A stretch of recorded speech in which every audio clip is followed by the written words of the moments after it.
Hey everyone, it's Zahava. Welcome back to the channel.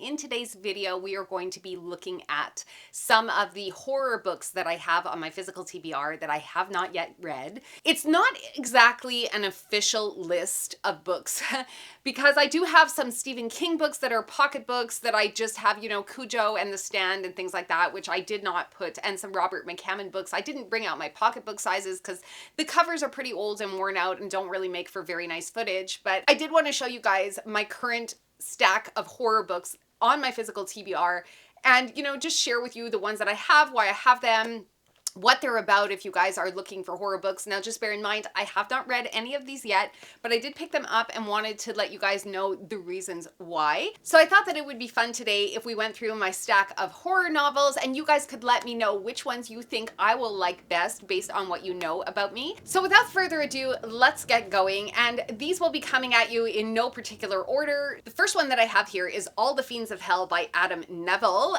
This one came to me actually from a book box that I got from BookBox Canada. So what they do at BookBox Canada, and I know that they do ship to the US, and I paid my own money, this is not a sponsorship, but they have these boxes that you could get either horror or romantasy, or you could support independent artists, that type of thing. So I've done videos of unboxings that I can link down below in the description for you.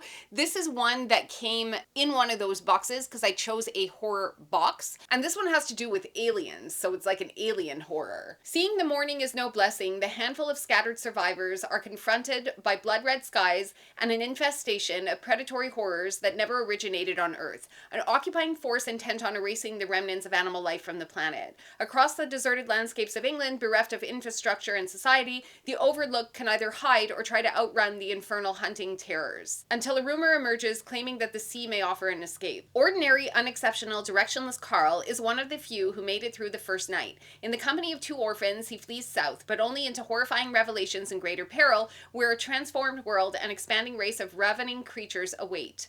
Driven to the end of the country and himself, he must overcome alien and human malevolence and act in ways that were unthinkable mere days before. So again, I was just trying to support smaller independent artists when I bought this book box, and this is one of the ones that came into it. If you guys have read this one, please let me know what you think of it, or of any of the books to follow down in the comments. The next one that came in the same box is a book called Infested. This one has to do obviously with some insects, maybe an infestation. So yeah, I'll read you a little bit about the from the blurb. Something sinister is happening inside the New Leaf building. Olivia wakes on her bedroom floor in a pool of vomit, head spinning. The power's off and her husband is missing. A vicious storm assaults the building, but it's nothing compared to the storm raging outside her apartment door. A parasite has begun invading, possessing the residents, transforming them into twisted, murderous versions of their former selves with one thing on their mind: to kill. Screams echo from the darkened hallways as Olivia, desperate to find her husband, ventures unknowingly into a world of violence and mayhem. Trapped within the New Leaf's endless corridors, she must face her fears and discover the dark ancient secret behind the insanity. She must face the infested. The next book that I have here is Girls Don't Die by Christina Henry. So if you guys have been here a minute, you will know that I have quite a few Christina Henry books. I have yet to pick one up, but I am collecting them because I really think that I'm going to like them. She does a lot of horror-esque retellings of fairy tales. I do have the Alice ones. I didn't pull them out for this video, but I did go ahead and check that all of these books do fall into the horror category before starting to film, so that you guys, if you're looking for horror books and you haven't heard of any of these titles, they might be some that are interesting to you. Celia wakes up in a house she doesn't recognize. There's a little girl who claims to be her daughter and a man who claims to be her husband, but Celia knows this family and this life is not hers.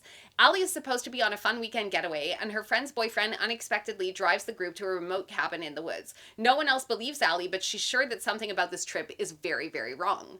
Maggie, who just wants to be home with her daughter, is in a dangerous situation and doesn't know who put her there or why. She'll have to fight with everything she has to survive. 3 women, 3 stories, only one way out.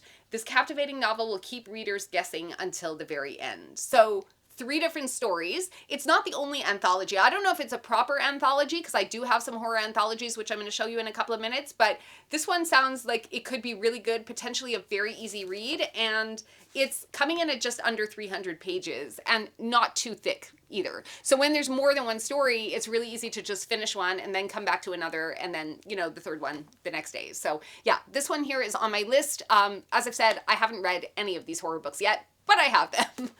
I have A Head Full of Ghosts by 𝚑𝚘𝚘𝚔𝚜. This is an author that I have seen around but have never read, so I think it has to do with someone who's being possessed, if I'm not mistaken. The lives of the Barretts, a normal suburban New England family, are torn apart when 14-year-old Marjorie begins to display signs of acute schizophrenia. To her parents' despair, the doctors are unable to stop Marjorie's bizarre outbursts and subsequent descent into madness. As their home devolves into a house of horrors, they reluctantly turn to a local Catholic priest for help. Kind of is giving like Exorcist vibes a little bit. Father Wanderley suggests an exorcism. There you go. He believes the vulnerable teenager is the victim of demonic possession. He also contacts a production company that's eager to document the Barretts' plight for a reality television show. With John, Marjorie's father, out of work for more than a year and medical bills looming, the family reluctantly agrees to be filmed, never imagining that The Possession, which I guess is the name of the show, would become an instant hit. When events in the Barrett household explode into tragedy, the show and the incidents it captures become the stuff of urban legend. 15 years later, a best-selling writer interviews Marjorie's younger sister, Mary. As she recalls those long-ago moments from her childhood, she was just 8 years old at the time. Painful memories and long-buried secrets that clash with the television broadcasts and the internet blogs begin to surface. So I guess that the story will take place over a certain time period. Not really sure. If you guys have read it, let me know if you guys liked it and if I should bump this up in priority on my TBR. I did, of course, include at least one Stephen King book on this list, and that is The Gunslinger, which I know is is the first in a series of the Dark Tower series. Now, I know that there's kind of mixed reviews on the Dark Tower series. Some people really, really love it. Some people really don't. I haven't read it. I have read Stephen King before. I've read his short stories, not his full-length novels, and I think that one of the reasons that I don't actually gravitate towards Stephen King is because I made a very bad mistake when I was a teenager. And I'm going to tell you about it. So when I was young and at sleepaway camp, somebody was passing around a copy of Skeleton Crew where I read Survivor Type. And just recently, as I was scrolling through the internet somewhere, somebody had written an article about how Survivor Type is Stephen King himself is saying that he's disgusted by the protagonist of Survivor Type story himself because of the things that the protagonist does and the way that story kind of wraps up and stuff.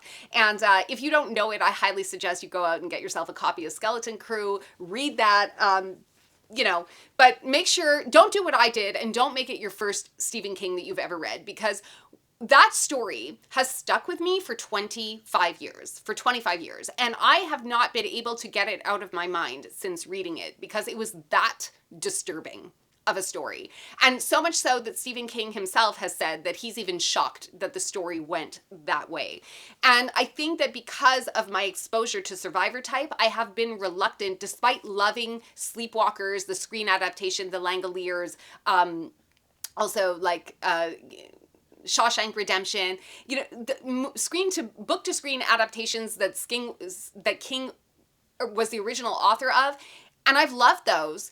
And so by extension, I could say that I love Stephen King's writing. The fact that I read Survivor Type and what it did to me kind of like makes me not want to pick up another Stephen King book because I'm terrified they're all going to be the same. So if you guys have read Survivor Type and you know what I'm talking about, you can discuss it with me in the comments if you'd like, but I'm not going to spoil the story for anyone who is watching the video. But just based on that book, I've kind of been avoiding Stephen King, even though I have about 12 of his books on that little shelf that's out in my hallway, which you guys may have seen if you've been to this channel before. I do have a bunch of his books in pocketbook size. This is trade paperback, but I've kind of been putting off The Gunslinger. I could kind of get behind the Western feel of it, so I think that maybe it'll be an easier, more accessible read for me. But yeah, I don't know. Because of that one short story, I've kind of been putting off Stephen King. So I want to get to this. you know, sooner than later, I probably could. It's not too long. It's under 250 pages, so it should be something that I can get done in 2 or 3 days' time. So I really have no excuses for not getting to this one. Last to leave the room, this is a horror short story anthology. I bought this one completely blind, but let's be honest, based on the cover. So again, I have no idea. It's a short story anthology. It's all supposed to be horror stuff, and I think that I could really get behind this. So yeah. Nice, easy reads to tuck me into bed at night. How to make a horror movie and survive. So as far as I know about this one here, it's some movie director that's very obsessed with the 80s, and he finds a really old camera and decides to film his movie using this really old camera. And the person, like, there's also like another character who's a girl who her dream in life is to be the last girl. So this just kind of chronicles how he makes a horror movie using the camera, and of course the camera is probably possessed, so things happen. So I don't know anything more about the book than that, but it sounded really interesting to me, so I did pick it up, and it's hence on my TBR. Then I have Schrader's Chord by Scott Leeds. Again, this is an author that I have no experience with. I've never read anything that he's written. I don't know if this is an old book, a new book, a popular book, an indie book. I know absolutely nothing about it, but I did want to start reading more horror books and get myself I wanted to sort of expand my horizons out of fantasy, which is the genre that I chiefly read, and start going more into horror, or back into horror, I should say, because, you know, I've talked about this before on the channel, and when I started reading when I was really young, we're talking 5th, 6th grade, 7th grade, in that era. So we're talking, like, let's say, I'm going to age myself, but it's fine because, you know, I'm be turning 44 in a couple of days from the time you guys see this video. My birthday is coming up, but it would have been like in the 90s, early 90s. And I was reading a lot of Christopher Pike, R.L. Stine. I got started collecting books, reading books, like really seriously getting into it with the horror genre that was geared at young adults. And since then, I don't know, like I would read Anne Rice, and that was considered horror at the time, but it just wasn't really giving horror vibes to me. It was more like vampire stories, which I didn't even read her like whole witching collection. So I don't know, I kind of wanted to get into something more adult horror, and see if that genre could jive with me. So I took a chance on this one. I don't know anything about it. If you guys have advice for me, I'm very happy to listen to it. You can let me know in the comments. We Used to Live Here. I got this copy at a thrift store. I'm happy about that. I was really, really psyched to find it. Could have been at a library sale. I'm not really sure. I could be lying. I don't remember. But I know that this one is very trendy. People are absolutely loving it. So I'm not going to talk about it too much because you guys have probably seen this floating around BookTube for like ever. So yeah, a house where people move in and then other people come and they're like, we used to live here. And then they like haunt the family. That's all I know. I have another Paul Tremblay. This is The Beast You Are, and this one here is a short story collection as well. I feel like maybe due to Stephen King, I probably do a lot better with horror short stories because then I'm not up all night like chewing my fingernails and like not sleeping and needlessly running to the bathroom for like peeing that I don't really have, because I'm just terrified. So I think a short story probably does like pack a lot of punch in a very little page count. And again, I haven't read Paul Tremblay, but I know that he's in the proper horror section of the bookstore. So there's about 350 pages in this one. And again, any comments you guys have with regards to this one, if you're familiar with it, I would love to read. Another really popular book that has been seen around BookTube in the bookish community for a long time is Tender is the Flesh, which is a book that I've heard people talk about a lot, but I'm not familiar with the subject or the author. So maybe you guys have seen it and you don't know what it's about. So I'll just read it for you real quick. It says, working at the local processing plant, Marcos is in the business of slaughtering humans, though no one calls them that anymore. His wife has left him, his father is sinking into dementia, and Marcos tries not to think too hard about how he makes a living. After all, it happens so quickly. First, it was reported that an infectious virus has made all the animal meat poisonous to humans.